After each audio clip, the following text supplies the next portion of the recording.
Hello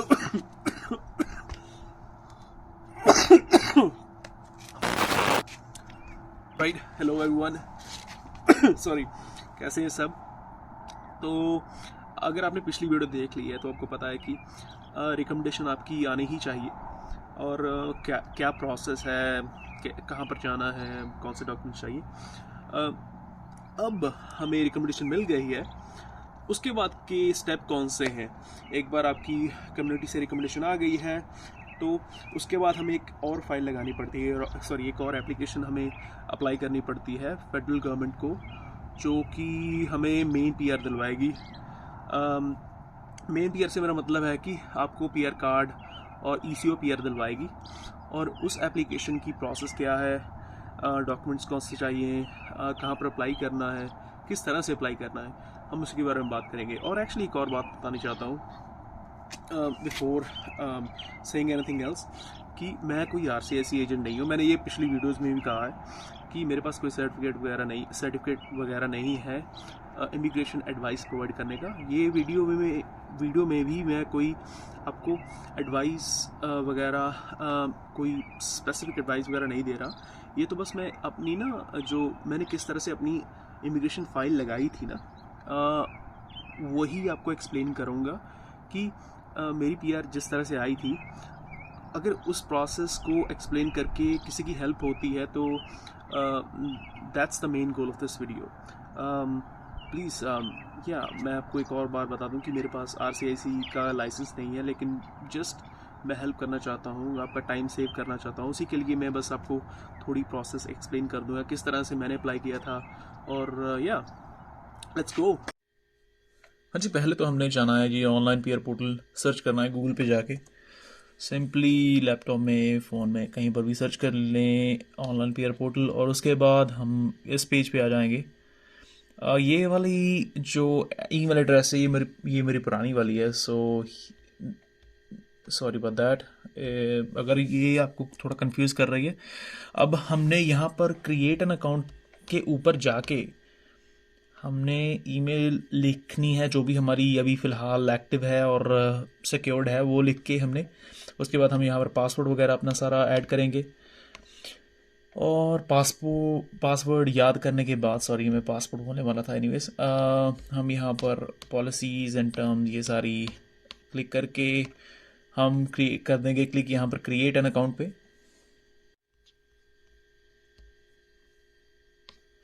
अभी इस पर क्लिक करने के बाद हमें ये एक ओटीपी भेजेगा, वो ओटीपी हमने ईमेल में जाके वहाँ से रिकवर करके यहाँ पर भर देना है। हाँ जी, अब हम सक्सेसफुली रजिस्टर कर चुके हैं।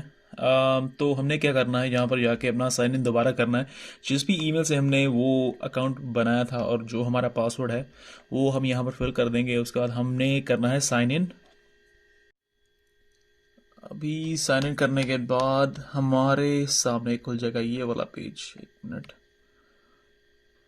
राइट, सो यहाँ पर एग्जैक्टली हमारे पास दो पेजेस खुल गए हैं, दो ऑप्शंस है।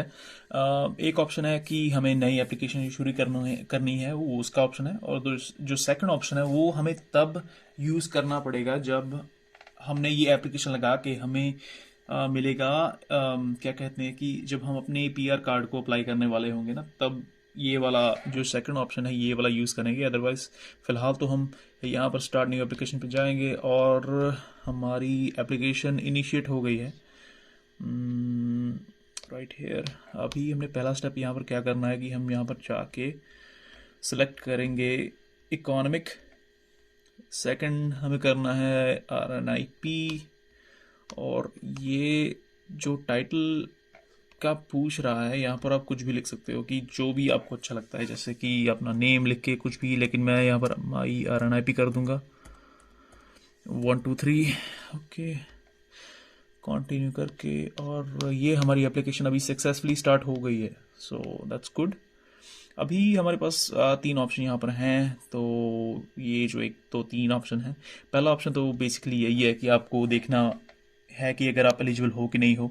आप जो पीछे वाली वीडियोस हैं वो भी आप देख सकते हो, और मैं लिंक भी डाल दूंगा फेडरल जो क्राइटेरिया है उसमें आप एलिजिबल हो कि नहीं हो वो देखने के लिए।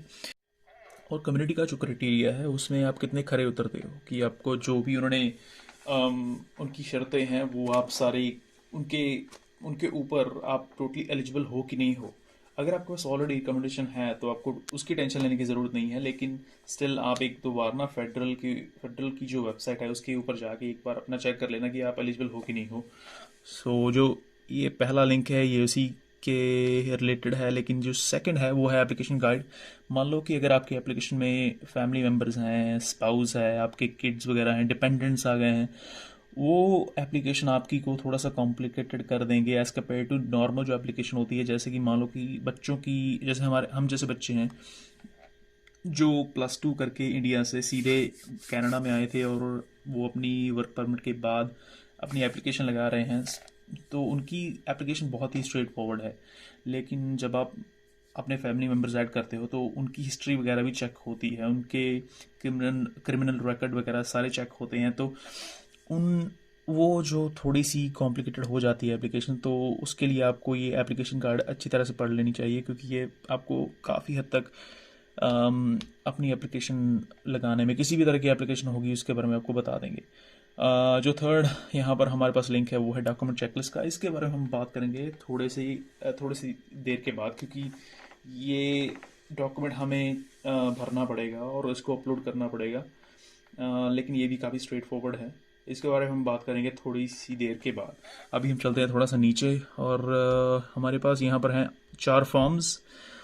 ये IMM008 फॉर्म है और ये जो 4 फॉर्म्स हैं ना, ये हमें सारे के सारे भरने पड़ेंगे, इतने मुश्किल नहीं है। यहाँ पर एक फॉर्म है, ये तीसरा फॉर्म है, ये बहुत लंबा है, लेकिन इतना भी आपको लग जाएंगे एटलीस्ट 2 से 3 आवर्स लग जाएंगे ये फॉर्म्स भरने में। So not that long. अभी हम जाते हैं थोड़ा सा नीचे और यहाँ पर आप देखोगे ये 2 फॉर्म्स हैं, ये आपने तब भरे थे जब आपने रिकमेंडेशन अप्लाई की थी। ये जो 2 फॉर्म है ये भी काफ़ी स्ट्रेट फॉरवर्ड हैं। आपको सिंपली जो भी आपकी अपडेटेड, जो आपकी नई इन्फॉर्मेशन, अगर मान लो कि आपने एड्रेस वगैरह चेंज किए हैं तो वो आपको यहाँ पर भरने पड़ेंगे। सो जब मैंने खुद की एप्लीकेशन लगाई थी तो मैंने तो सिंपली यहाँ से डाउनलोड करके ना, मेरी एम्प्लॉयर से अच्छी बनती थी, मैंने डाउनलोड करके वो जो IMM 59111 फॉर्म था वो तो मैं खुद ही भर सकता था, लेकिन जो IMM 5984 फॉर्म था उसके लिए मुझे सिग्नेचर चाहिए थे एम्प्लॉयर के। तो वो तो अच्छी बनती थी, तो मैंने दोबारा इसको फिल करके ना इन दोनों को, तो मैंने वो अपने एम्प्लॉयर को दे दिया और उसने सिग्नेचर कर दिए। सो मैंने तो नए फॉर्म लगा दिए थे, लेकिन अगर आप चाहें तो पुराने भी लगा सकते हो, लेकिन ज़्यादा पुराने मत लगाना, क्योंकि ये थोड़ी सी प्रॉब्लम आपको आगे जाके दे सकते हैं।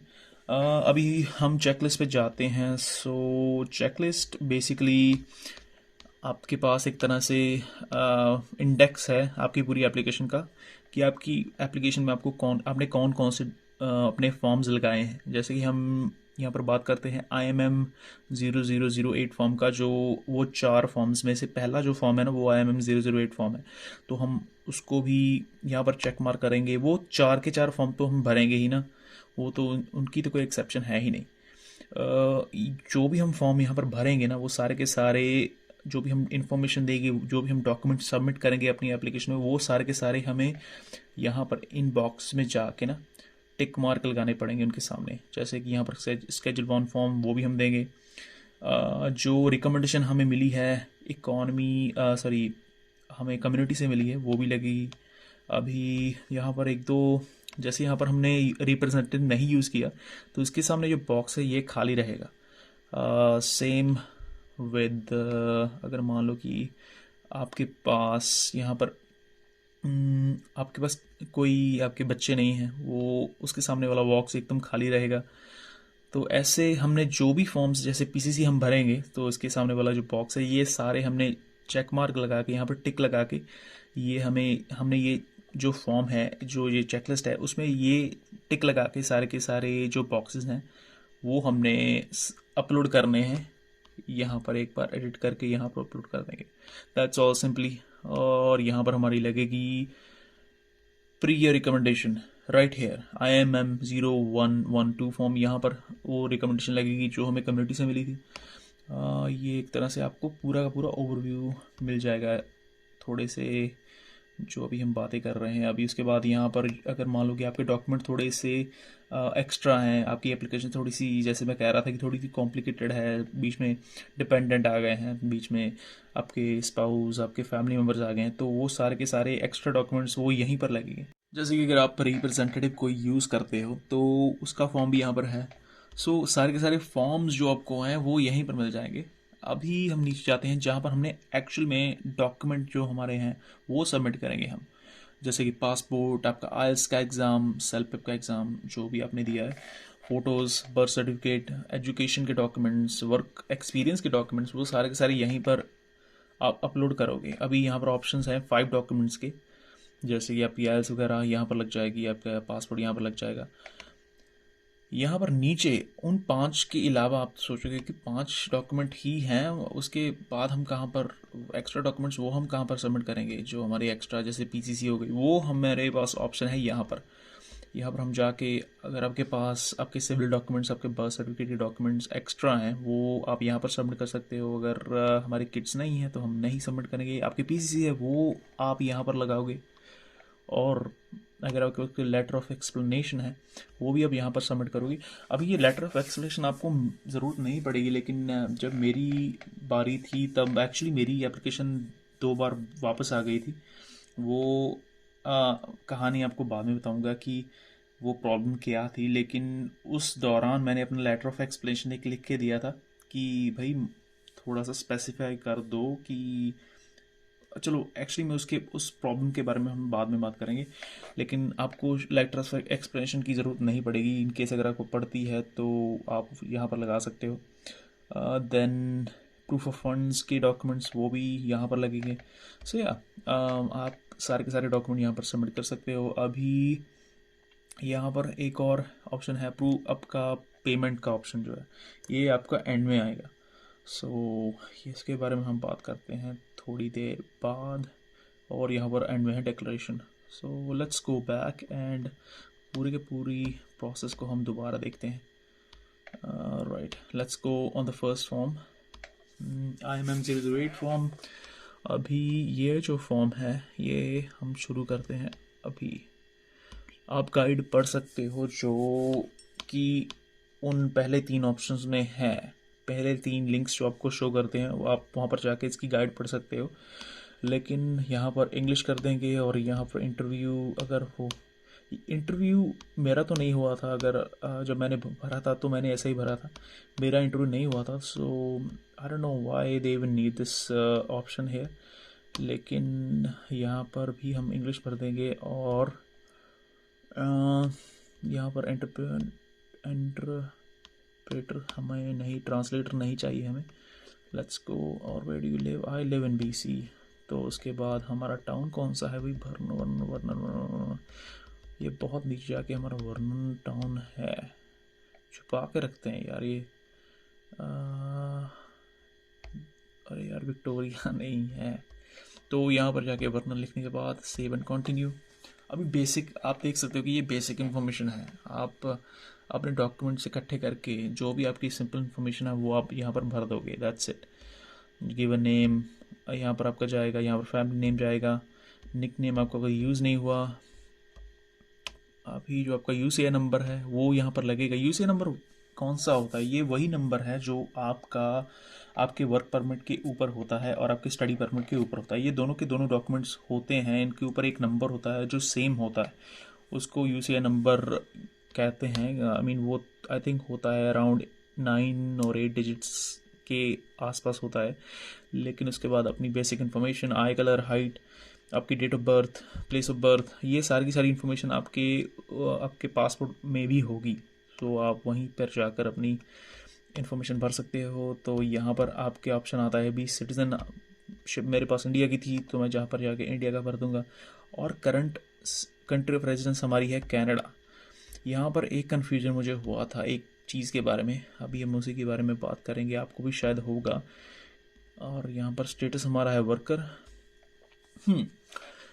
सो फ्रॉम से लेके 2 तक ये जो तारीख मांग रहे हैं मुझे कन्फ्यूजन ये हो गया था कि ये पूछ रहा है कि मैं कब से यहाँ पर रहा हूँ और कब तक रहूँगा। ये पूछ रहे थे कि मेरा जो स्टेटस है उसके बारे में पूछ रहे थे कि कब से मैं वर्कर बना हूँ और कब तक बन के रहूँगा।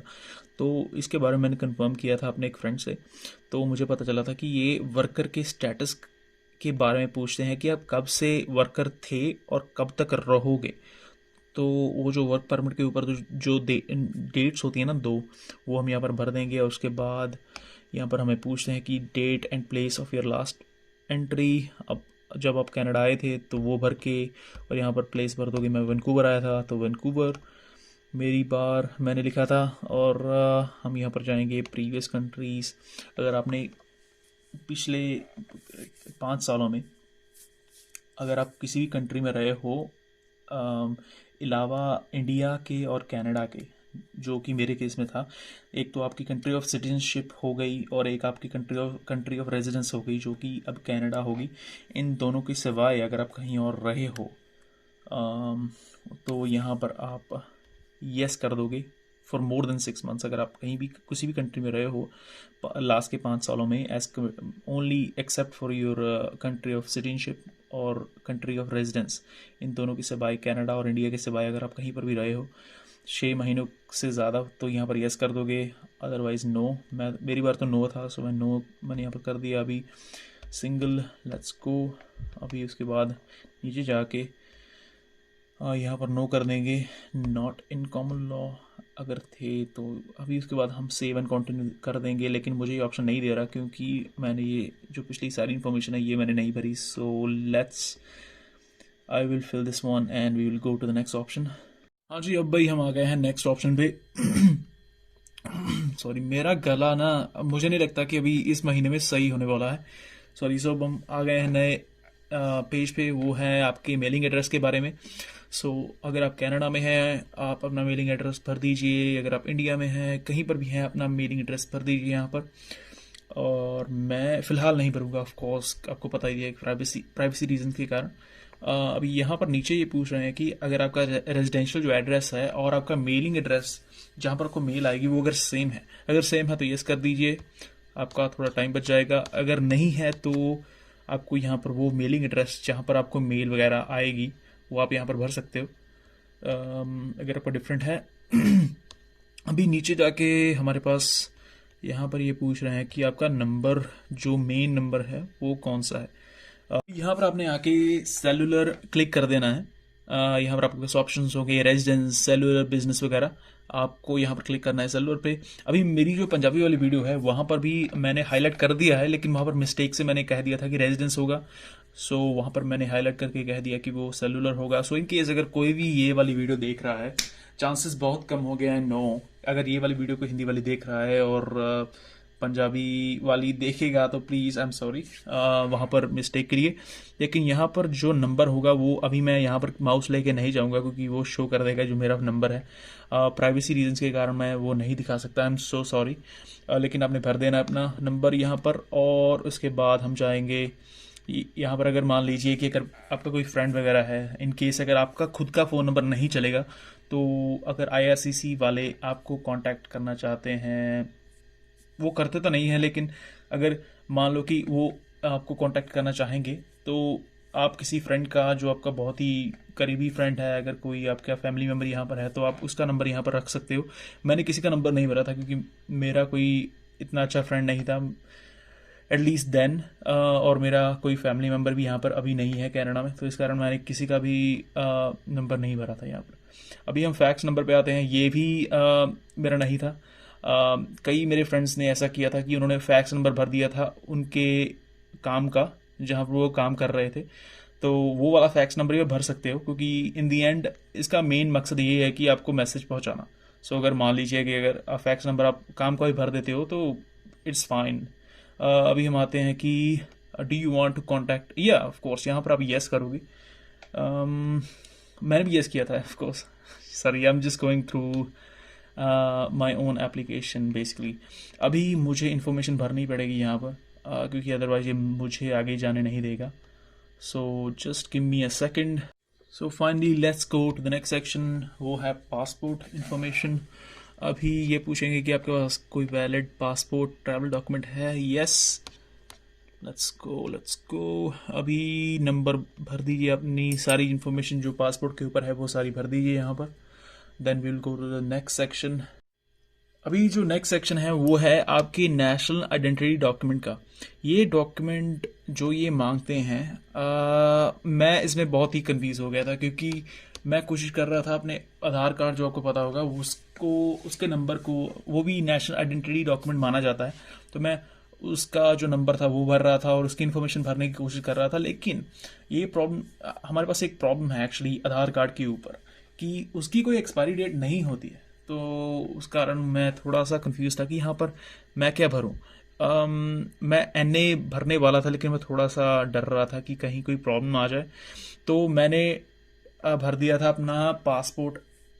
जो पासपोर्ट इन्फॉर्मेशन है ना वही भरती थी मैंने। यहाँ पर पासपोर्ट का नंबर भर दिया था जहाँ पर इशू हुआ था वो, और मैंने इशू डेट और एक्सपायरी डेट पासपोर्ट की ही भरती थी। वो मैंने चेक किया था इंटरनेट पे, और वो कहते थे कि पासपोर्ट भी कंसिडर किया जाता है नेशनल आईडी डॉक्यूमेंट। मैं एग्जैक्टली श्योर नहीं था, लेकिन डर के कारण मैंने भर दिया था। वो फॉर्चुनेटली वो काम तो कर गया, लेकिन I am still not sure about that. अभी कई जो मेरे फ्रेंड्स हैं, मोस्टली अभी मैंने 5-6 अपने फ्रेंड से बात की थी, तो उन्होंने यहाँ पर सीधा नो कर दिया था। सो आई मीन, अगर आप जाना चाहते हैं उस रूट में कि जैसे जहाँ पर आप अपना पासपोर्ट भरते हो या आईडी डॉक्यूमेंट में, वो भी आप कर सकते हो जैसे मैंने किया था। I am not like, again I am not वो क्या कहते हैं कि मैं आरसीआईसी एजेंट नहीं हूँ, लेकिन ये मैं अपने एक्सपीरियंस से बता रहा हूँ कि जैसे मैंने खुद की एप्लीकेशन भरी थी, वही आपको पूरी की पूरी वही आपको सेम जो मैं ना नॉलेज है वही दे रहा हूँ। तो मैंने तो यहाँ पर पासवर्ड भर दिया था, लेकिन मेरे कई फ्रेंड्स थे, उन्होंने यहाँ पर सीधा स्ट्रेट अवे नो कर दिया था, तो उनकी पीआर भी आ चुकी है अभी तक। So I would say no would be a safer option. Anyways, so it depends on you in the end. आपकी खुद की, आप सर्च कर सकते हो गूगल पे, खुद की आप किसी एजेंट से पूछ सकते हो यहाँ पर। So please go ahead. आप अपनी खुद की ना वो क्या कहते हैं कि तसल्ली के लिए आप पूछ सकते हो किसी से भी, लेकिन मैंने जैसे भी किया था मैंने आपको बता दिया है। अभी हम चलते हैं जी हाईएस्ट एजुकेशन पे। मैंने की थी ये पोस्ट सेकेंडरी एजुकेशन थी मेरे पास, ये डिग्री नहीं थी उस वक्त। सो यहाँ पर number of years of education in total. So यहाँ पर भी मैं थोड़ा कंफ्यूज था, क्योंकि मैंने यहाँ पर किया था 17 कैसे किया था मैंने, कि 3 जो साल थे वो थे नर्सरी, एलकेजी, यूकेजी के, वो भी मैंने इंक्लूड किए थे। सो उन तीनों को इंक्लूड करके उसके बाद जो प्राइमरी एजुकेशन हमारी होती है वो क्लास 1 से लेके क्लास 8 तक, वो 8 साल वो हो गए। और जो हाई स्कूल के जो 4 साल होते हैं, 9th 10th 11th 12th, वो 4 साल मिला लिए। सो हमारे अभी फ़िलहाल हमारे पास हो गए 12 और 3 15 साल हो गए। और उसके बाद जो 2 साल की स्टडी मैंने उसके बाद कनाडा में की थी वो इंक्लूड कर दी, तो टोटल मैंने यहाँ पर 17 लिखा था। लेकिन कई मेरे फ्रेंड्स थे, उन्होंने 14 भी लिख दिया था। उन्होंने नर्सरी एलकेजी और यूकेजी, ये तीनों सालों को एकदम नेगलेक्ट कर दिया था। उन्होंने कहा कि उन्होंने सॉरी किसी से कंफर्म किया था, कि किसी अपने एजेंट से, वो कहता था कि इन केस अगर आप चाहते हो तो आप उसको एक्सक्लूड कर सकते हो, नर्सरी एलकेजी और यूकेजी को। तो उन्होंने काफ़ी, मेरे फ्रेंड्स ने यहाँ पर 14 भी कर दिया था। सो लेकिन मैंने 17 लिखा था। अभी जो भी आपकी मर्ज़ी है आप कर सकते हो यहाँ पर। हम दोनों, मेरी और मेरे फ्रेंड्स की दोनों की पीआर आ गई है। सो या इट डिपेंड्स ऑन यू, अगर आप जो भी करना चाहते हो अपनी तसल्ली के लिए। यहाँ ऑक्यूपेशन इंफॉर्मेशन, इस सेक्शन में आप जो भी आपकी करंट जॉब है वो आप भर सकते हो, और उसके बाद जो नेक्स्ट ऑप्शन है वहाँ पर तो आपका जो भी थोड़ा सा फ्यूचर गोल है ना, आप वो वाली जॉब आप भर सकते हो, जो भी आप चाहते हो कि फ्यूचर में आप करो, दैट्स ऑल। मैंने तो सीपीए लिख दिया था, थोड़ा सा मैं जोश में आ गया था। सो या आपका जो भी फ्यूचर गोल है वो आप लिख दो यहाँ पर। Then let's go to the next option. हाँ, अब हम आ गए हैं जी लैंग्वेज डिटेल में। तो आपकी जो भी लैंग्वेज आपकी नेटिव है ना, जो भी आपकी मातृभाषा है, वो आप यहाँ पर भर दें। मेरी है पंजाबी। भाई पंजाबी कहाँ पर है? कमान। तो जी हम तो पंजाबी भर देंगे यहाँ पर, and let's go to the next. Righty, next option यहाँ पर आप इंग्लिश कर दो, अगर मोस्टली इंग्लिश ही होगी, अगर आपको फ्रेंच आती हो तो दैट्स ग्रेट। आपने कोई एग्ज़ाम दिया है इंग्लिश का या फ्रेंच का, कोई भी, जैसे आईएल्स, सेलपिप, या फिर जो डेल्फ होता है फ्रेंच का, अगर आपने इनमें से कोई भी एग्ज़ाम दिया है तो यस कर दो, if no then no. Let's go to the save and next page.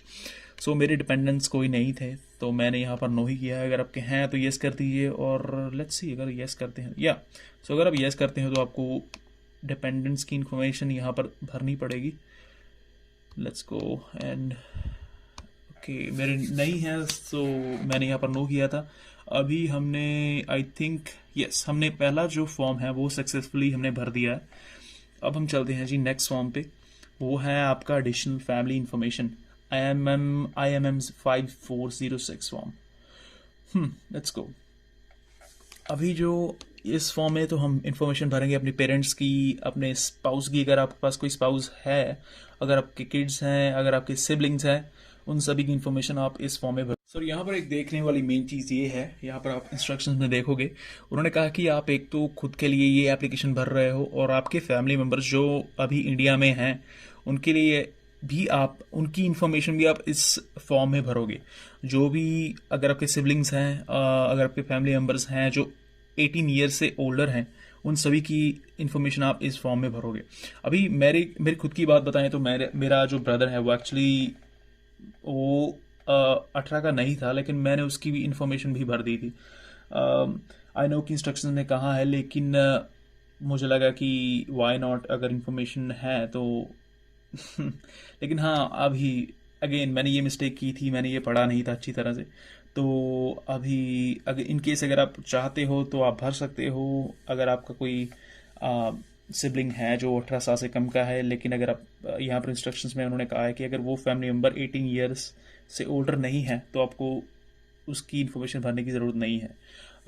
लेकिन एनीवेज, लेकिन मैंने भर दी थी। सो अभी हम चलते हैं जी, जो सेकंड लाइन है वो उसमें ये कहा कि जो भी आप नेम्स इस फॉर्म में भरोगे ना, अगर आपके खुद का नेम है, अगर आपके फैमिली मेम्बर्स का नेम है, वो सारे के सारे नेम पहले तो आपने इंग्लिश में लिखने हैं, और उसके बाद एक ब्रैकेट डाल के जो भी आपकी मदर टंग है, नेटिव लैंग्वेज है आपकी, मैंडरिन है, हिंदी है, पंजाबी है, उस ब्रैकेट में एक बार इंग्लिश में लिख के स्पेस डाल के एक ब्रैकेट डाल के ब्रैकेट के बीच में उस नेटिव लैंग्वेज में वही नेम लिखना है। सो जैसे मेरा, अगर आप मान लें, एक बार जसकरण लिख दिया इंग्लिश में पहले, फिर एक ब्रैकेट डाल के उसमें हिंदी, उसमें पंजाबी में मैंने जसकरण लिखना है, और वो ब्रैकेट को क्लोज कर देना है।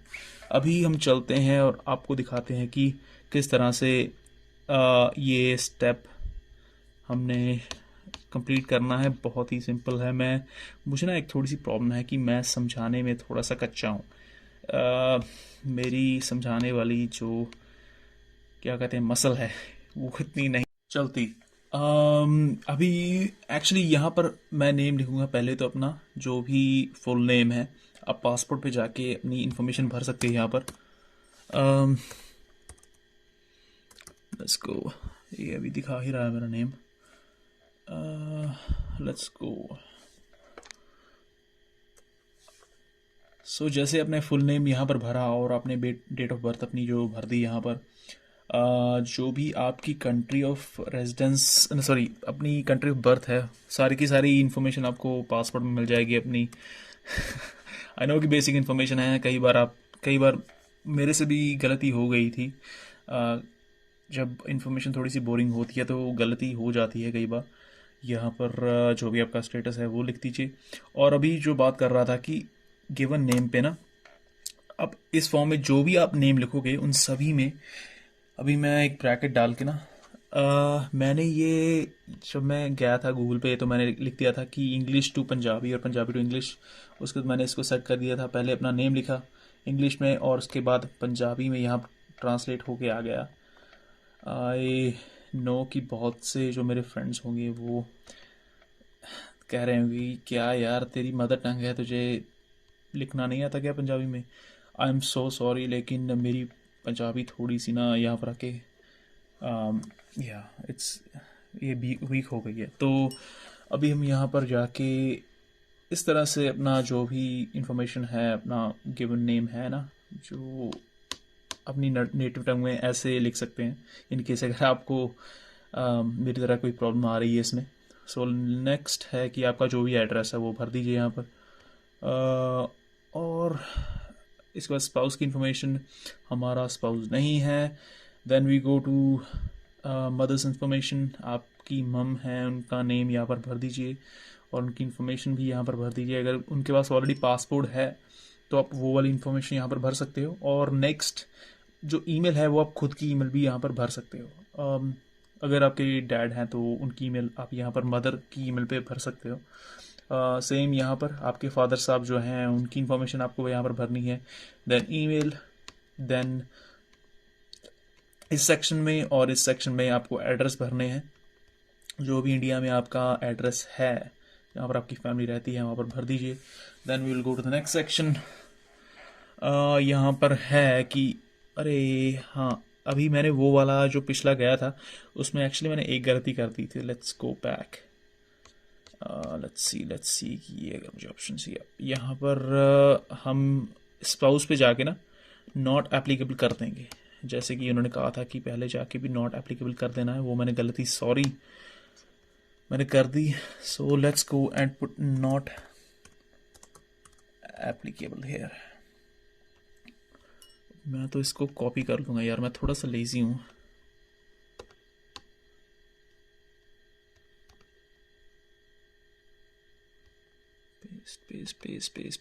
पेस्ट। सो मैंने ऐसे जाके हर जगह यहाँ पर मुझे ऑप्शन मिल रही थी, मैंने नॉट एप्लीकेबल कर दिया। एंड देन यहाँ पर भी मैंने नॉट एप्लीकेबल कर दिया था।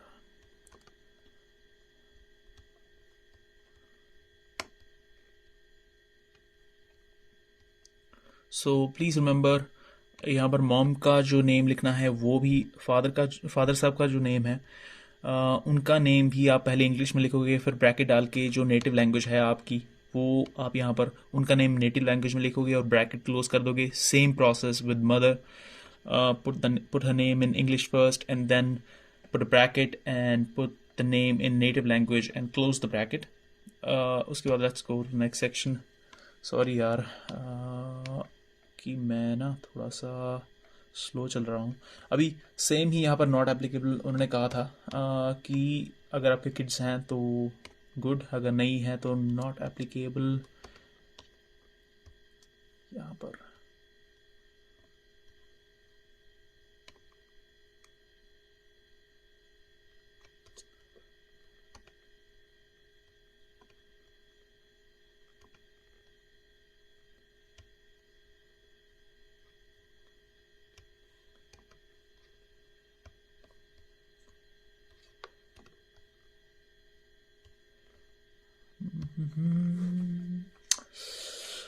अभी हम आ गए सिबलिंग्स पे। सो अगेन, अगर आपके भाई बहन हैं वो 18 से कम हैं तो आपको इन्फॉर्मेशन भरने की ज़रूरत नहीं है, लेकिन अगर वो नहीं है तो आप भर सकते हो यहाँ पर सारी की सारी इन्फॉर्मेशन। अभी मेरा कहने का मतलब ये है कि अगर आपका कोई भी ब्रदर और सिस्टर अगर 18 से कम भी है ना, तो अगर आप इन्फॉर्मेशन भर देते हो, मुझे तो कोई प्रॉब्लम नहीं आई थी, तो इन केस अगर आप गलती से भर भी देते हो तो ये प्रॉब्लम क्रिएट नहीं करेगा।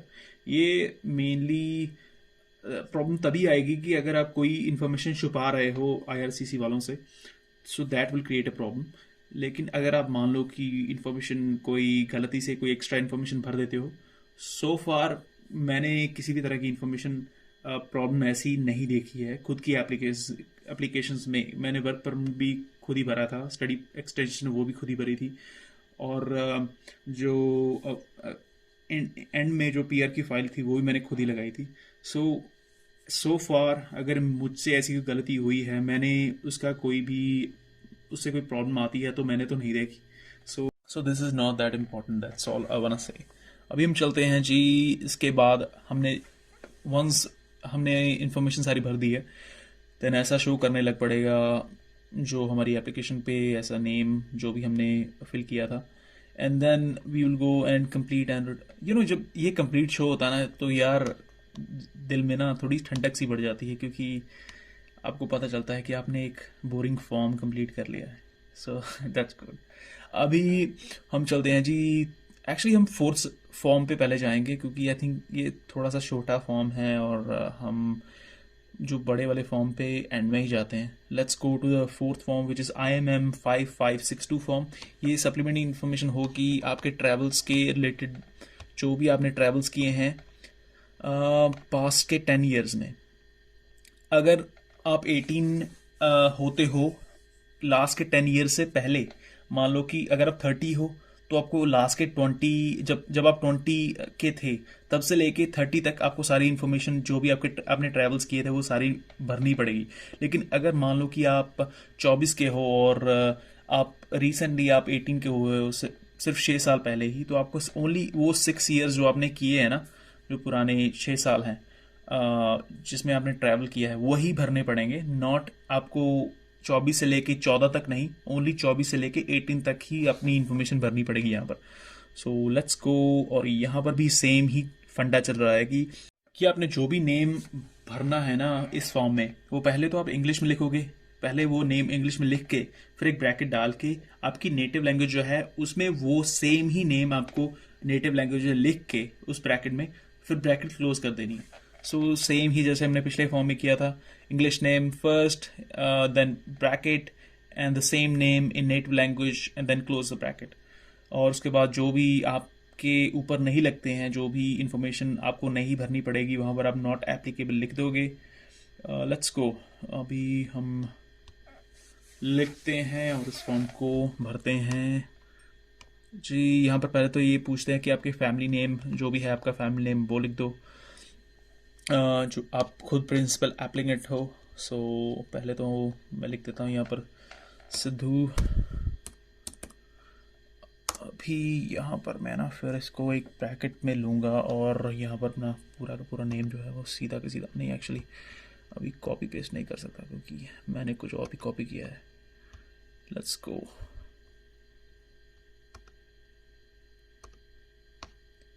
Come on man. और यहाँ पर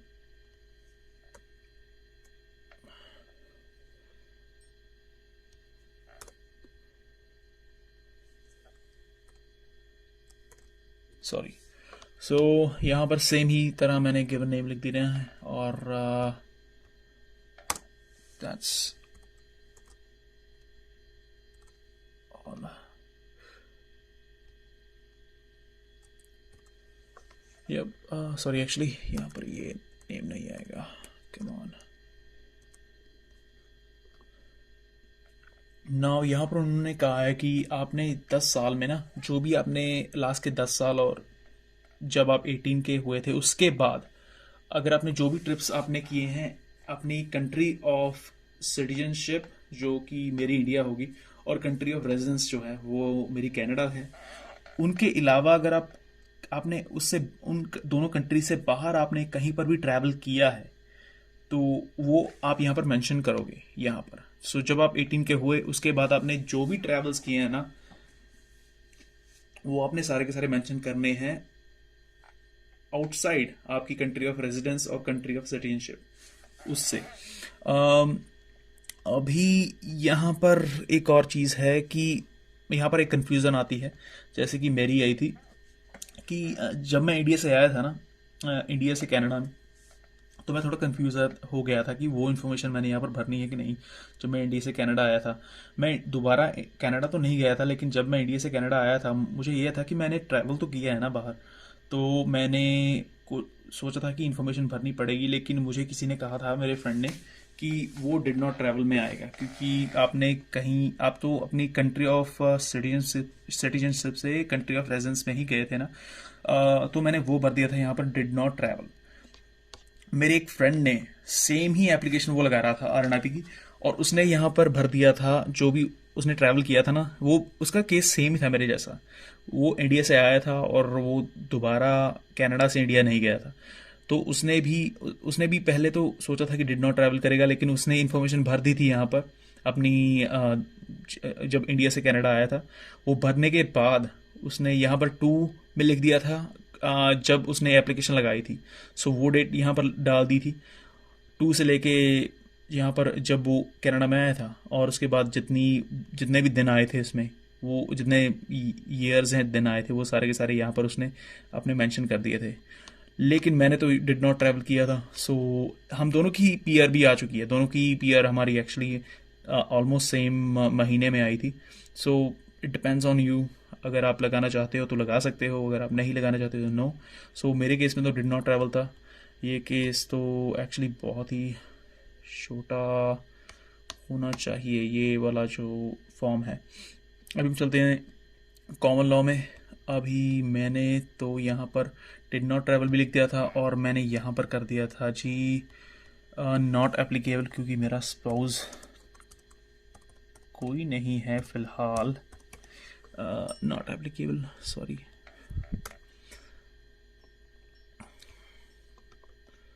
अगर आपके स्पाउस हैं तो प्लीज़ गो अहेड और यहाँ पर कर दीजिए उनके travels mention.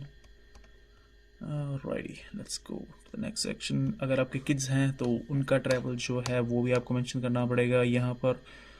Otherwise not applicable, did not travel किया था मैंने, और यहाँ पर लिख दिया था मैंने नॉट एप्लीकेबल।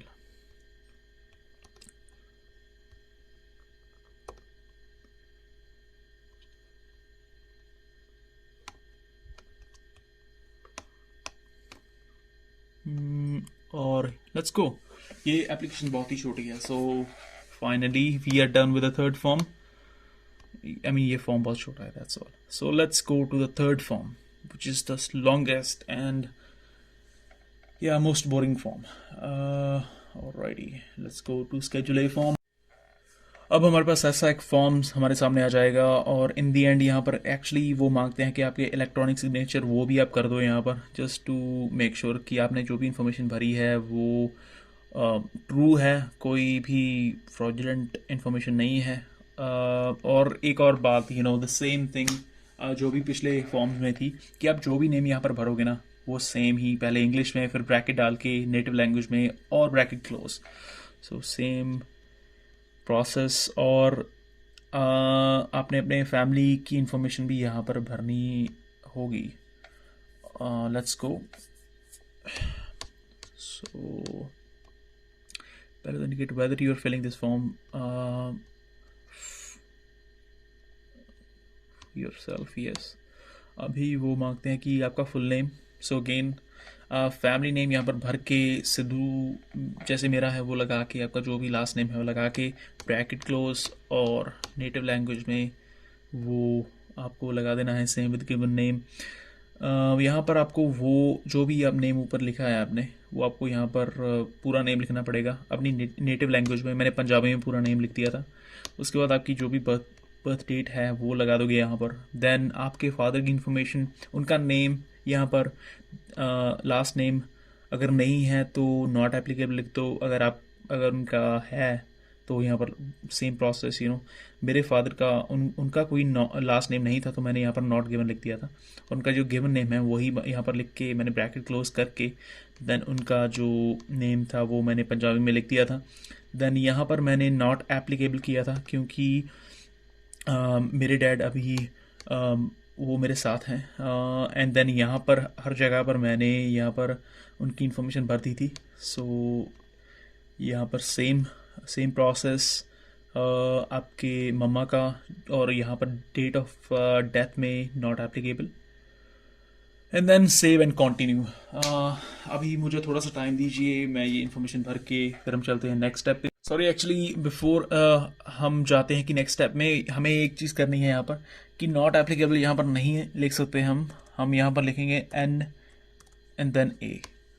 सॉरी, मैं थोड़ा सा ना जल्दी में मैंने ये चीज़ मैंने भुला दी कि यहाँ पर एन ए आएगा, ना कि नॉट एप्लीकेबल, बिकॉज कि जो हमारे पास ऑप्शंस यहाँ पर हैं हम सिर्फ इस तरह से ही लिख सकते हैं। हम यहाँ पर नॉट एप्लीकेबल नहीं लिख सकते क्योंकि इस फॉर्मेट के कारण। सो लेट्स गो। नेक्स्ट क्वेश्चन हमारे पास जो है वो है कि हमारा कोई क्रिमिनल रिकॉर्ड तो नहीं है।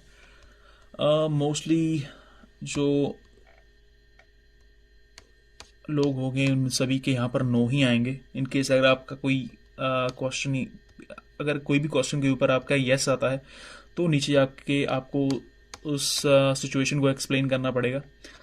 लेकिन मैंने नो लगाए थे एग्जैक्टली हर क्वेश्चनेयर पे इस पेज के ऊपर। So no no no no no.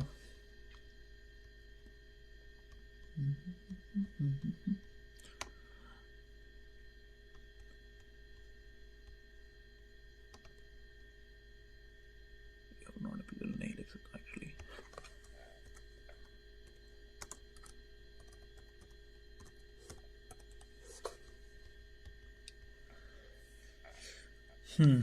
और यहाँ पर नेक्स्ट ऑप्शन हमारे पास आता है जी एजुकेशन का। यहाँ पर मैंने एलिमेंट्री और प्राइमरी स्कूल में लिख दिया था 8, सेकेंडरी में लिख दिया था 4, यूनिवर्सिटी में लिख दिया था 2। एलिमेंट्री आपकी एजुकेशन वो होती है जो आप फर्स्ट स्टैंडर्ड से 8 स्टैंडर्ड में फर्स्ट से लेके 8th स्टैंडर्ड तक करते हो, 1 से लेके 8 तक। और इन केस अगर किसी को नहीं पता, सॉरी मुझे नहीं पता था, सो वो वाली एजुकेशन। और हाई स्कूल वाली वो होती है जो 9 से लेके आप 12th स्टैंडर्ड तक करते हो। और जो यूनिवर्सिटी एजुकेशन वो तो आपको पता ही है। और यहाँ पर जो ट्रेड स्कूल में आप अगर कोई गया है तो दैट्स गुड, वो आप मेंशन कर दो। अगर नहीं गए हो तो यहाँ पर 0 डाल दो। और उसके बाद नीचे आके ये पूछते हैं कि जो भी आपकी एजुकेशन आपने की थी ना, तो वो सारी की सारी हमें इन्फॉर्मेशन चाहिए। तो मैंने ये इस फॉर्मेट में की थी कि मैंने यहाँ पर शुरू कर दिया था अपना इस पूरे दिस सेक्शन को मैंने ऐसे किया था कि मैंने पहले तो यहाँ पर प्राइमरी एजुकेशन की इन्फॉर्मेशन डाली थी, जो मैंने अपनी पहली स्टैंडर्ड शुरू की थी और 8th स्टैंडर्ड ख़त्म की है, वो दोनों तरीके मैंने डाल दी थी यहाँ पर। देन जो स्कूल था वो मैंने नेम ऑफ इंस्टीट्यूशन में डाल दिया था, सिटी एंड कंट्री में मैंने जो मेरी सिटी थी और मैंने इंडिया डाल दी थी एंड करके। और यहाँ पर मैंने फील्ड ऑफ स्टडी में लिख दिया था 0, सॉरी नॉट डिफाइंड करके मैंने, सॉरी ये तो एक्चुअली मैंने अभी कॉपी पेस्ट में कोई और ही चल रहा है एक्चुअली। सो नॉट डिफाइंड करके, और यहाँ पर मैंने टाइप ऑफ सर्टिफिकेट और डिप्लोमा शुड भी मैंने कर दिया था कि प्राइमरी एजुकेशन। और उसके बाद जो एजुकेशन नंबर 2 पे आते हैं, सो अगर आपने स्कूल भी अगर आपने चेंज किया ना तो आप वो भी पूरा लिखोगे यहाँ पर कि अगर प्राइमरी एजुकेशन में अगर मान लो कि आपने 1 से लेके 7 तक कोई स्कूल किया था और 7 से लेके 8 तक आपने स्कूल चेंज किया, तो आप यहाँ पर सेक्शन दूसरे पे वो इन्फॉर्मेशन आप मेंशन कर सकते हो। लेकिन मैंने सेम ही स्कूल में अपना हाई स्कूल और प्राइमरी एजुकेशन की थी, तो इस कारण मैं यहाँ पर हाई स्कूल भी कर दूंगा, हाई स्कूल की इन्फॉर्मेशन डाल दूंगा, कब मैंने अपनी 9th स्टैंडर्ड शुरू की थी और कब मैंने अपनी 12th स्टैंडर्ड ख़त्म की। और उसके बाद सेम इन्फॉर्मेशन हाई स्कूल यहाँ पर लिख दूंगा और यहाँ पर लिख दूंगा जी नॉट डिफाइंड। और लेट्स ऐड अनदर वन। अभी इसके बाद जो मैंने कनाडा में अपनी एजुकेशन शुरू की थी वो लिख दूंगा सारी की सारी। और उसके बाद मैं कर दूंगा जी अपनी ये वाली information save and then continue to the next option. यहाँ पर ये पूछते हैं जी आपकी जो प्रीवियस हिस्ट्री है सारी की सारी सिंस यू टर्न्ड 18। सो जब आप 18 साल के हुए थे उसके बाद से लेके आपकी इन्फॉर्मेशन अब तक। अगर तो आप 30 साल के हो, मान ले एक और चीज़, अगर आप 30 साल के हो तो लास्ट के 20 साल से लेके 30 साल तक जो भी आपकी हिस्ट्री है वो सारी आप मेंशन करोगे। लेकिन अगर आपकी सिचुएशन मेरी तरह थी, मैंने जब एप्लीकेशन भरी थी तब मैं 22-23 का था, तो लास्ट के 5-4 साल वो जब मैं 18 का हुआ था वो इन्फॉर्मेशन मैं यहाँ पर भरूंगा। सो मैंने पहले तो यहाँ पर भर दिया था पहले सेक्शन में जब मैंने अपना हाई स्कूल कंप्लीट किया था। सो जब मैं 18 के हुआ था तब मैं 12th स्टैंडर्ड में था, तो मैंने वो वाली जब मैं यहाँ पर मैंने अपना जन्मदिन भर दिया था। और उसके बाद यहाँ पर जब मैंने वो अपनी क्लास कंप्लीट की थी और सेम इन्फॉर्मेशन यहाँ पर मैंने स्टेटस पे लिख दिया था citizen. And then name of company में मैंने अपने स्कूल का नाम मेंशन कर दिया था।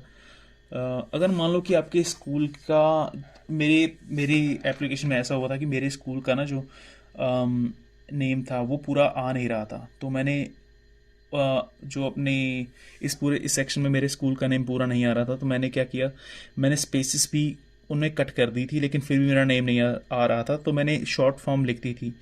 मेरी मेरी एप्लीकेशन में तो वो काम कर गया था, और मेरे फ्रेंड्स की एप्लीकेशन में भी वो काम कर गया था, तो आई होप कि वो आपकी एप्लीकेशन में भी काम कर जाएगा। लेकिन ये प्रॉब्लम आई थी मुझे भी और मेरे फ्रेंड्स को भी कि उनका नेम, स्कूल का नेम यहाँ पर पूरा नहीं आ रहा था। So we did this short form, और हम जो स्पेसेस हैं वो काट के आप देख सकते हो। इवन तो वो कहते हैं कि शॉर्ट फॉर्म्स नहीं लगानी चाहिए, लेकिन हमारे पास और कोई ऑप्शन नहीं थी। सो हम एक्सप्लेनेशन लेटर भी लिख सकते थे उनको, लेकिन हमें लगा कि एक बार ट्राई करके देख लेते हैं कि शॉर्ट फॉर्म लगा के इन केस अगर कोई प्रॉब्लम आती है then we will give them the full name with explanation letter. So यहाँ पर एक्टिविटी में आप लगा दोगे, यहाँ पर आपके पास ऑप्शंस होंगे कि अनएम्प्लॉयड थे। आप लिख सकते हो एक वर्ड कोई किसी भी तरह का। यहाँ पर उन्होंने कहा है फॉर एग्जांपल। सो जब मैंने हाई स्कूल कर रहा था तब स्टडिंग कर दिया, और एक बार मैंने अपना हाई स्कूल कंप्लीट कर लिया, तब उसके बाद मैं आयल्स करने लग पड़ा था। सो आफ्टर हाई स्कूल जब मैंने आयल्स शुरू की थी, वो पूरे पीरियड में जब तक मैं कनाडा नहीं आया तब तक मैंने वो सारी की सारी यहाँ पर लिख दिया था। वो तारीख वो जो क्या कहते हैं कि टाइम पीरियड था वो मैंने यहाँ पर मेंशन करके यहाँ पर मैंने लिख दिया अनएम्प्लॉयड, और जो सिटी और टाउन वो जो भी मेरा था वो मैंने यहाँ पर मेंशन कर दिया था, और इंडिया एंड यहाँ पर मैंने नॉट डिफाइंड कर दिया था। और उसके बाद जब मैं कनाडा आ गया था तब मैंने अगेन स्टडिंग कर दिया था पूरा का पूरा, जो भी मैंने डिप्लोमा कर रहा था। और जब उसके बाद जब मैं काम करने लग पड़ा तब मैंने कितने कितने से कितने साल तक मैंने किसी कंपनी में काम किया था। जैसे मैंने कई साल टिम होर्टन्स में काम किया, कई साल मैंने A&W में काम किया, और कई साल मैंने डिफरेंट डिफरेंट प्लेसेस में काम किया था। तो वो सारी की सारी मैंने यहाँ पर मेंशन कर दी थी, इतने से इतने साल और इतने से इतने साल, वो सारी की सारी मैंने इस फॉर्मेट में कर दी थी कि 18 से लेके 24 तक इन सीक्वेंस, सॉरी 23 तक in sequence. So let's go and save and continue. और अब हम आते हैं मेंबरशिप और एंड एसोसिएशन विद ऑर्गेनाइजेशन। अभी यहाँ पर मेरा किसी भी मेंबरशिप और एसोसिएशन के साथ कोई लेना देना नहीं था, तो मैंने यहाँ पर लिख दिया था नन जी। पहली जो सेक्शन है, पहली जो इनपुट फील्ड है, वहाँ पर यहाँ पर भी उन्होंने मेंशन किया है कि आप नन लिख दो इन केस अगर none, then save and continue. अभी ये पूछा कि आपके पास कोई गवर्नमेंट पोजीशंस थी पास में, अगर नहीं तो नन अगेन, इफ़ यस तो आपको मेंशन करनी पड़ेंगी कब से कब तक। और हमारे पास जो नेक्स्ट ऑप्शन है वो है कि अगर आप कहीं पर किसी भी कंट्री की मिलिट्री में थे। मैं नहीं था, सो नन। अगर आप थे तो यहाँ पर आपको मेंशन करना पड़ेगा एग्जैक्टली कब से कब तक। Alrighty, let's go save and continue. और अब यहाँ पर ये पूछते हैं कि आपके जितने भी एड्रेस थे ना आपके पास में, तो वो सारे के सारे आपको यहाँ पर मेंशन करने पड़ेंगे। मैंने ऐसे किया था कि अब जो मेरा फ़िलहाल का जो एड्रेस था उससे लेके जब इंडिया वाला जो एड्रेस था तब तक मैंने वो सारे के सारे अपने मेंशन कर दिए थे, लास्ट के 10 ईयर्स के जो भी एड्रेस मेरे थे। क्योंकि इंडिया का तो मेरा सेम एड्रेस था, लेकिन यहाँ पर आपको पता है कि जब आप पीआर की खोज में जाते हो ना तो आपको बहुत से एड्रेस चेंज करने पड़ते हैं, आपको कई सिटीज़ आपको चेंज करनी पड़ती हैं। तो वो सारी की सारी आप यहाँ पर मेंशन करना चाहोगे इस सेक्शन में। और मैंने ऐसे किया था इन सीक्वेंस। मैंने अब जब फ़िलहाल से लेके मैंने इंडिया तक वो सारी की सारी मैंने मेंशन की थी in sequence, from now to till when I was in India, that's all I mentioned everything। अब इसके बाद हम सेव एंड कंटिन्यू करके सारी इन्फॉर्मेशन भर के हम जाएंगे जी एंड में, और लेट्स सी हमारे पास क्या है। सो यहाँ पर ऐसा दिखेगा। एक बार आपने कंप्लीट कर ली अपनी एप्लीकेशन, तो यहाँ पर एक्चुअली मैं एक चीज़ देखना चाहूँगा। सॉरी, वो तो कोई ज़रूरी काम नहीं था वहाँ पर एक्चुअली। अब हम इसके बाद जाएंगे डेक्लेरेशन पे, और यहाँ पर आप अपना फुल नेम लिख दोगे, जो भी आपका नेम है, complete name, as an electronic signature. और हम उसके बाद जाते हैं जी, ये हमें बता रहा है कि हमने ये फॉर्म भी फिल कर दिया है। सो यस, अब हमने ये सारे के सारे फॉर्म फिल कर दिए हैं। सो हमारा जो मेन काम है वो तो हो गया है।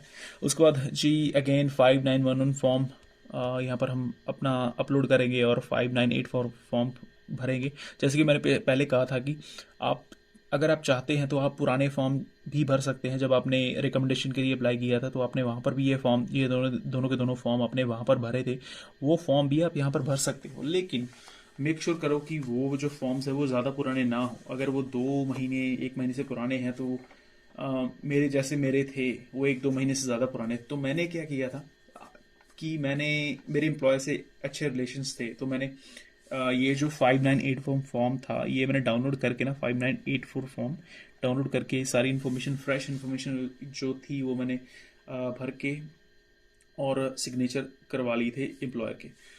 और ये जो IMM 5911 फॉर्म है यहाँ पर तो आपको सिग्नेचर भी नहीं चाहिए एम्प्लॉयर के। सो आई मीन आई सजेस्ट कि आप डाउनलोड करके नई फ्रेश इन्फॉर्मेशन आप भर के यहाँ पर अपलोड कर दीजिए। एंड देन उसके बाद यहाँ पर जो 4th सेक्शन है वहाँ पर जाएगी आपकी रिकमेंडेशन जो आपको कम्युनिटी से मिली है।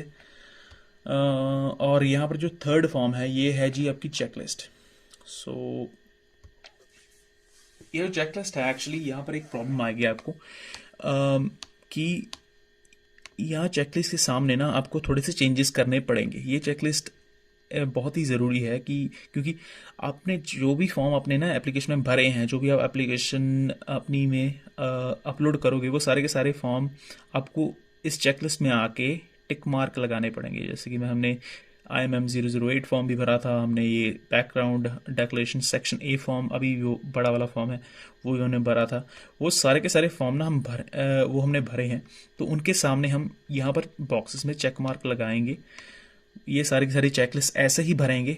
जैसे कि आप देख सकते हो कि यहाँ पर ये मांग रहे हैं यूज़ ऑफ रिप्रेजेंटेटिव। अगर आपने यूज़ किया है तो ये फॉर्म भी आपको भरना पड़ता है, लेकिन अगर आपने नहीं किया है, जैसे कि हम नहीं करेंगे, सो हम यहाँ पर बॉक्स में चेक मार्क नहीं लगाएंगे।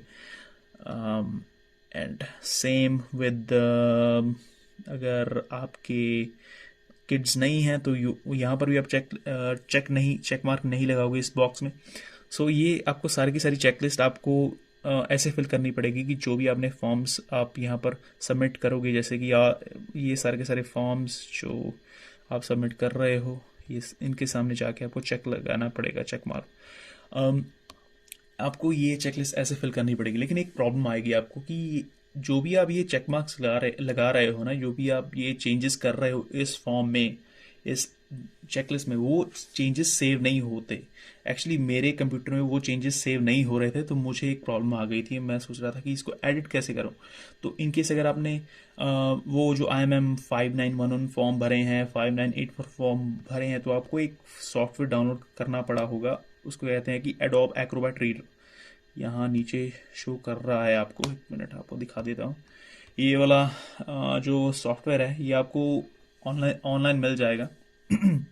अगर आप क्रोम पे जाके ना सर्च करोगे adobe Acrobat reader DC download for free, तो आपको ये पूरा सॉफ्टवेयर मिल जाएगा, फ्री में डाउनलोड कर सकते हो आप इसको। तो इसको डाउनलोड करने के बाद आप इसके ऊपर चेंजेस कर सकते हो। जैसे कि यहाँ पर मैंने चेंजेस किए थे, तो इसके ऊपर चेंजेस जो आप करोगे वो सेव हो जाएंगे। सो यहाँ पर चेंज करके आप सेव कर दो इसे कहीं पर भी अपने लैपटॉप में, और वो चेंजेस आपके सेव्ड रहेंगे। और वो जो चेकलिस्ट है, आपने वो सारे के सारे जो चेक मार्क्स लगाए हैं, वो चेंजेस जो आपने चेकलिस्ट के ऊपर किए हैं, वो आप अपलोड कर दोगे यहाँ पर एग्जैक्टली इस एप्लीकेशन के ऊपर। यहाँ पर मैं एक रैंडम सी कोई भी फाइल चूज़ कर लूँगा और लेट्स गो, हम इसे अपलोड करते हैं। आपको कुछ ऐसा शो करेगा, यस एग्जैक्टली, ये कहेंगे कि अभी आपका डॉक्यूमेंट सबमिट हो गया है। सो एक बार आपने डॉक्यूमेंट में चेंजेस कर दिए हैं तो वो ऐसे सबमिट हो जाएगी। और यहाँ पर मान लीजिए कि अगर आपकी एप्लीकेशन में कोई एक्स्ट्रा फॉर्म्स लगेंगे, जैसे कि आपने कोई रिप्रेजेंटेटिव यूज़ किया है, तो उसका फॉर्म भी आपको यहाँ पर मिल जाएगा। अगर मान लीजिए आपके आपके कोई डिपेंडेंट्स यहाँ पर, जैसे आप देख सकते हो use of representative if applicable, अगर आपका कोई आपके डिपेंडेंट कोई किड्स वगैरह हैं वो भी फॉर्म्स आपको यहाँ पर मिल जाएंगे। सो अगर आपके कोई भी एक्स्ट्रा फॉर्म्स है ना वो सारे के सारे आपको यहाँ पर मिल जाएंगे एडिशनल एप्लीकेशन फॉर्म्स पे।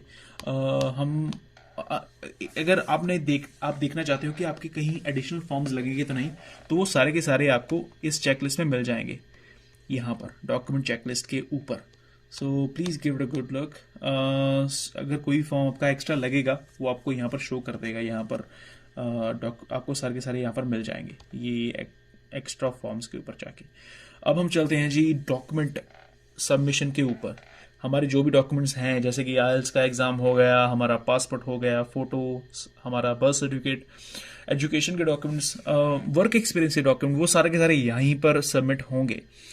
यहाँ पर एक मेन चीज़ जो आपको देखनी पड़ेगी वो ये है कि जो भी आप फाइल सबमिट करोगे ना उसका नेम इस तरह से हो, पहले तो आपका लास्ट नेम उसके ऊपर हो, फिर एक ऐसे ही पूरे इस फॉर्मेट में हो, last name then first name आपका, और उसके बाद जो आपका डॉक्यूमेंट होगा ना, जैसे कि मान लीजिए कि पासपोर्ट होगा यहाँ पर, जैसे कि वो नीचे शो कर रहे हैं ट्रैवल डॉक्यूमेंट और पासपोर्ट। सो यहाँ पर पहले तो आप लिखोगे अपना लास्ट नेम, यहाँ पर पहले लिखोगे, फिर फर्स्ट नेम, फिर पासपोर्ट लिख के यहाँ पर उसका तो वो कहते हैं कि नंबर भी लिखना है। सो पासपोर्ट के बाद नंबर 1 कर दोगे, क्योंकि पासपोर्ट और ट्रैवल डॉक्यूमेंट तो एक ही होता है ना मोस्टली हम जैसों के पास। सो ऐसे हम उस फाइल को नेम करेंगे जो भी हम फाइल यहाँ पर सबमिट करेंगे। अभी let's see with an example. मेरे पास एक फ़ाइल है जो एग्जैक्टली इसी फॉर्मेट में है, लेकिन यहाँ पर ये कह रहे हैं कि the name of select file contained invalid character. See अगर आपकी फ़ाइल का नेम सही नहीं है तो वो ऐसे शो करेगा। अभी हम चलते हैं और हम उस फाइल को रीनेम कर देते हैं। लेट्स गो, और हम इस फाइल को रीनेम करते हैं पहले जाके। Where is Arena? Oh, मैं भी ना यार। Let's go. Yes. Alright. So अब हम ट्राई करते हैं कि दोबारा सबमिट करने का यहाँ पर। Let's see. अरे यार come on.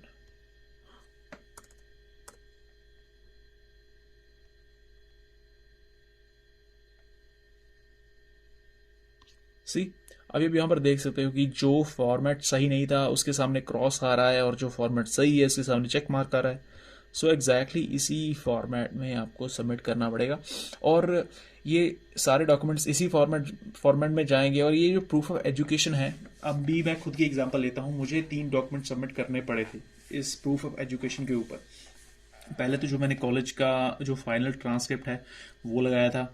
मेरी इंडिया में कोई एजुकेशन नहीं थी कॉलेज में, सो मैंने अपना जो क्या कहते हैं कि जो अपने प्राइमरी और हाई स्कूल के डॉक्यूमेंट्स थे ना वो दोनों के दोनों यहाँ पर लगा दिए थे। सो मेरे 3-4 डॉक्यूमेंट हो गए थे। सो पहले तो मैंने लिखा था अपना लास्ट नेम, फिर जो मेरा फर्स्ट नेम था, और उसके बाद मैंने यहाँ पर लिख दिया था प्रूफ ऑफ एजुकेशन। और उसके बाद मैंने जो पहले नंबर पे अपना सेंड किया था वो था जो मेरी फाइनल ट्रांसक्रिप्ट थी जो अपने कॉलेज की, कनाडा के कॉलेज की, वो सबमिट की थी।